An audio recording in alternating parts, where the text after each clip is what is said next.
ओम श्री गणेशाय नमः। ओम नमो भगवते वासुदेवाय। हरे कृष्णा कृष्ण कृष्ण हरे हरे, हरे राम राम राम हरे हरे। तव्हां सभिनी हरि भक्तन के नमस्ते। ही कथा पाण गुरु कृपा सां हासिल करे रहिया आहियूं। श्री गणपति सरस्वती जो धरे ध्यान करियां थो मां भागवत महापुराण जो बयान, जंहिंमें व्यासदेव ऐं सुखदेव जी कयो आहे श्री कृष्ण लीला जो गुणगान। जय श्री कृष्ण। प्यारा भक्तों, पाण कल ॾिठो त श्रीमद भागवत महापुराण साहिब जे महात्म्य जे अध्याय 3 में संत कुमारन जी कथा जे करे ज्ञान वैराग ऐं भक्ति जो दुख दूर थिए थो, ऐं उते वेठल जेके सभा में माण्हू हुआ, रकेश्वर ऋषि मुनि देवताऊं जेके बि हुआ, उन्हनि सभिनी जो उद्धार थी वियो। उन्हनि खां पोइ भक्ति देवी संत कुमार खां पुछियो त आउं हिन कलयुग में किथे रहां। पोइ संत कुमारन भक्ति देवी खे चयो, तूं भॻवान खे तमामु प्यारी आहीं, इन करे तूं भॻवान जे भक्तनि जे हृदय मतिलब त दिल में वास कर। सभई चयो जय श्री कृष्णा। अॼु पाण श्रीमद भागवत महापुराण साहिब जे महात्म्य जो अध्याय 4 शुरू करे रहिया आहियूं, जंहिंजो नालो आहे कथा रूपी यज्ञ में भगवान जो दर्शन ॾियणु। सुत जी तॾहिं संत आदिक खे चयो, जॾहिं सभई वैष्णव ऐं रखेश्वर कथा ॿुधी हिकु चित थी विया, तॾहिं श्री बिंद्रावन बिहारी सांवरी सूरत, मोहिणी मूरत, पीतांबर मुकुट ऐं कुंडल जराओ फेरियल केसर ऐं चंदन जे तिलक मथे ते लॻल उन यज्ञ में अची सभिनी खे दर्शन ॾिनो।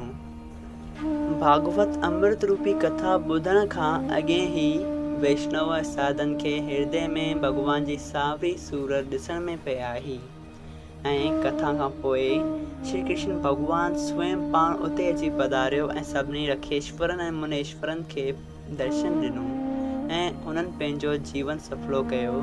ऐं वेंकटनाथ खे ॾिसंदे ई जेके वैष्णव ऐं रखेश्वर उन सभा में वेठा हुआ, से श्री कृष्ण भॻवान जी जय चवंदा उथी खड़ा थिया ऐं चंदन फूलनि ऐं गुलाब पाणीअ जी वर्खा कयाऊं। वास धूप अनबीर सां पूजा करे शंख बाजा वग़ैरह वॼाए प्रणाम कयाऊं। ही सभु आनंद ॾिसी नारद मुनि चयो त ए संत कुमार जी, अव्हां जो कथा जो यज्ञ कयो, उन में जंहिं ही कथा ॿुधी से पवित्र थिया ऐं मुक्ति जे दर्जे खे पहुता। नारद मुनि चयो, ए संत कुमार, ॿिया कहिड़ा आदमी अमृत रूपी कथा ॿुधी हिन भवसागर मां पार लंघणा आहिनि, उन्हनि जो अहवाल ॿुधायो। संत कुमार जी चयो, कलयुग जा आदमी वॾा पापी, दुष्ट लालची, कूड़ा, चुगलखोर ऐं कामी जे पंहिंजे ई क्रोध में जलन था, उहे माण्हू हिन अमृत रूपी कथा जे ॿुधण करे पवित्र थी मुक्ति जे दर्जे खे पहुचंदा। ऐं जेको कलयुग में माता पिता जी शेवा ऐं पंहिंजे कर्म धर्म खां परे ऐं लोभ में ॿुॾल रही कूड़, चोरियूं ऐं ठगियूं कंदड़, सो बि हिन कथा जे ॿुधण सां भवसागर पार लंघंदो। सभई भक्त चओ, श्रीमद भागवत महापुराण साहिब की जय हो।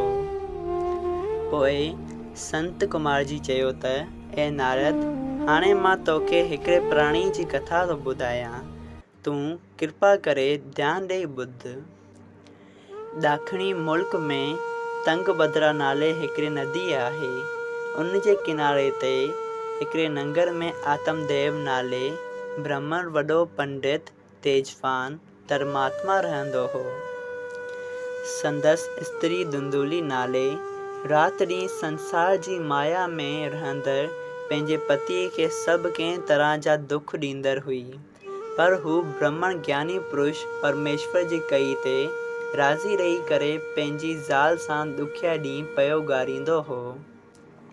लेकिन उन ब्राह्मण खे एसिताईं को ई पुटु पैदा न थियो, जेसिताईं हू अची ॿुढो थियो। उन संतान थियण जे वास्ते हिन विर्त ऐं नेम करणु शुरू कयो ऐं घणियूं गायूं ऐं सोन ब्राह्मणनि खे दान कयूं, त बि उन जे मन जी मुराद पूरी न थी। इन करे हू ब्राह्मण पंहिंजे मन में ॾाढो उदास थी पंहिंजा प्राण त्यागण जे इरादे सां घर छॾे बन ॾांहुं रवानो थियो।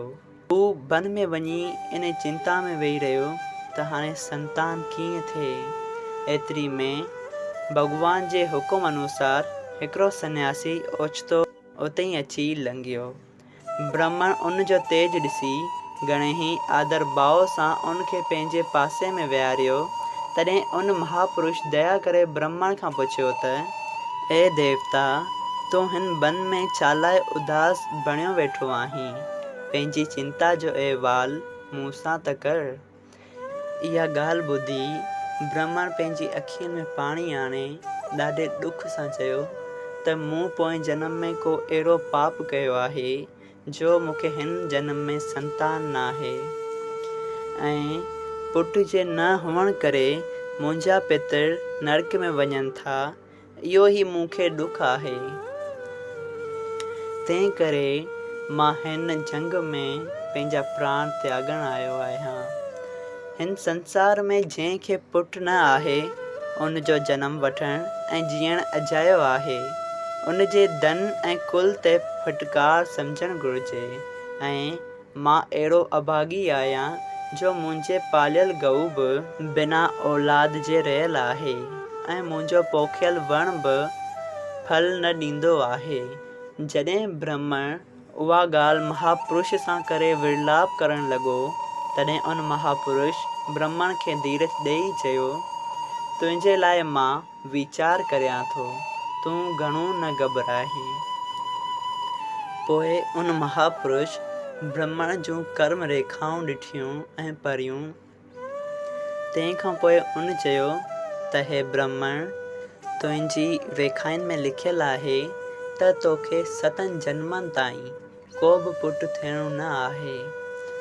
पोइ तूं पाण खे छो थो एतिरो ॾुख ॾीं? ही दुनिया त सॼी दुख जी माया आहे। हिन संसार में त कंहिंखे सुख मिलियो ई न आहे, ऐं हिन कलयुग में कंहिंखे बि पुट खां सुख मिलणो न आहे। भॻवान जी माया अहिड़ी प्रबल आहे जो औलाद थिए थो, रिश्ता थियनि था, उन्हनि में मोह विझी छॾे थी। ऐं जॾहिं इंसान उन्हनि जे मोह जे करे भॻवान खे विसारे थो छॾे, तॾहिं ॾाढो पछताए थो। ऐं भॻवान जो सुमिरण न करण जे करे उन्हनि जीवन खे नरक में वञी दुख भोगणा पवनि था। ए ब्राह्मण, तूं पुट जी इच्छा छॾे भॻवान जे चरणनि जो ध्यानु कर त तोखे उन मां सुख मिलंदो। तॾहिं उन ब्राह्मण चयो त ए महापुरुष, मूंखे पुट जे अलावा ॿी कंहिं शइ में ध्यानु नथो लॻे। न को ज्ञान में थो ध्यानु लॻे, न थो भॻवान जे ध्यान में। मूंखे कंहिं शइ में न ई ध्यानु थो लॻे, न ई ज्ञान थो लॻे। मूंखे सिर्फ़ु पंहिंजो पुटु खपे।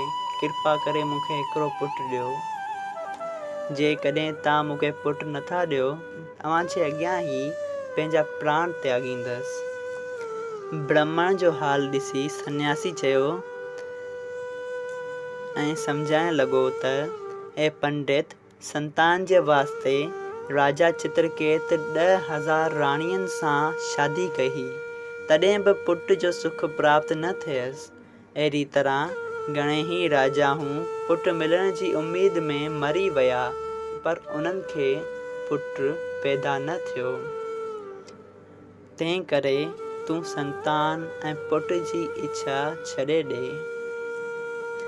लेकिन ब्राह्मण उन साधु जी ॻाल्हि खे न मञियो ऐं ज़िद करणु लॻो त मूंखे औलाद दान में ॾियो, मूंखे हिकु पुटु कृपा करे ॾियो। सभई चयो जय श्री कृष्णा।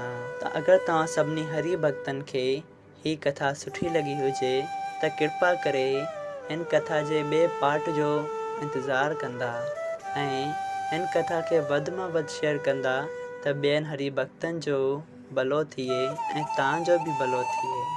सभई चयो जय सिया राम, राधे राधे।